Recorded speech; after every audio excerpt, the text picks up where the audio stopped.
यह कहानी एक जादुई गांव के बारे में है जहां कुछ भी हो सकता है। प्रमुख पात्री एक युवा लड़की आलिया है जो एक विशेष उपहार खोजती है। वह प्राणियों से बात कर सकती है। एक दिन आलिया को एक घायल पंछी दिखाई देता है जो धरती पर पड़ा हुआ है। जब वह उसके पास आती है तो पंछी बोलने लगता है, कृपया मेरी मदद करें।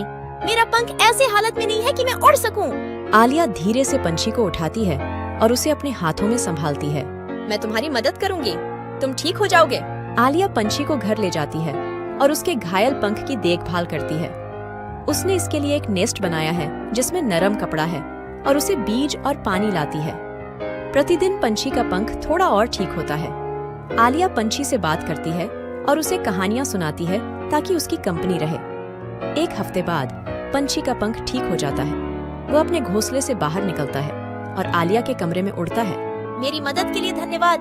तुम्हारी एक दयालु और नम्र आत्मा है। पंछी खिड़खिड़ाते हुए चला जाता है और आलिया उसे मुस्कान के साथ देखती है। उसे पता है कि उसने अपनी दया की एक दोस्त बना लिया है जो हमेशा उसकी दया को याद रखेगा। एक दिन जब आलिया अपने पिछले बैकयार्ड में मुर्गियों को खिला रही होती है तो उन्हें रात में सुनाई देने वाली डरावनी आवाज के बारे में शिकायत करते हुए सुनती है। जैसा कि वह करीब है, आलिया निश्चित रूप से इस रहस्य के नीचे पहुंचने का निर्णय करती है।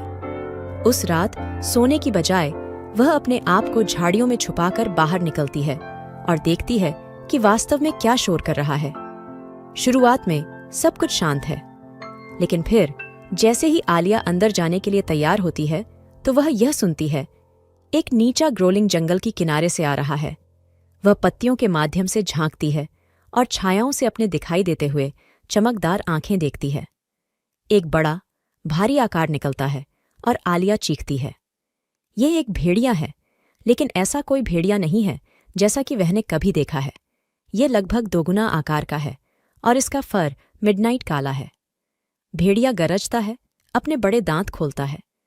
आलिया को पता है कि वह भागना चाहिए, लेकिन उसके पैर फिरक जाते हैं। भेड़िया हमला करने से पहले एक और आवाज अचानक बजती है, एक सुंदर अलौकिक गायन जो सभी ओर से आता है। भेड़िया अपनी पट्टियों में रुक जाता है, कान अचानक संज्ञान में बढ़ते हैं। गायन बढ़ता है और फिर आलिया के आश्चर्य को देखकर एक आकार वृक्षों से निकलता है। यह एक महिला है जो चमकदार सफेद कपड़े पहनी है, लंबे चांदी के बाल और तारों के समान चमकदार आंखें हैं। वह आलिया के लिए प्यार से हंसती है और एक हाथ बाहर करती है।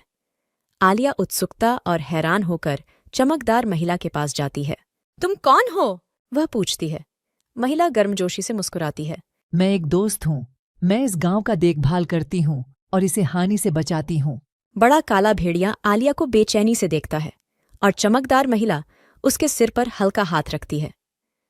सभी प्राणियों में डर होता है, लेकिन भलाई भी। वह आलिया को कहती है, ज्ञान और दया के साथ हम साथ में आगे बढ़ सकते हैं। आलिया को यह अनुभव होता है कि भेड़िया बस अकेला और डरा हुआ था। मुझे दोस्त बनना चाहिए, वह उसे कहती है। भेड़िया के कान उठ जाते हैं और ये एक नरम फिसलाता है। उज्ज्वल महिला की हंसी फै। देखो कैसे थोड़ी सी मेहरबानी सब कुछ बदल सकती है। आलिया को यह महत्वपूर्ण सीख मिल गया है। जब वह अपने घर की ओर चली जाती है तो वह सोचती है कि गांव में सभी जानवर एक दोस्त की जरूरत हो सकती है। चमकदार महिला सही थी। ज्ञान, दया और दूसरों को समझने की इच्छा के साथ सबसे डरावने जीव भी दोस्त बन सकते हैं।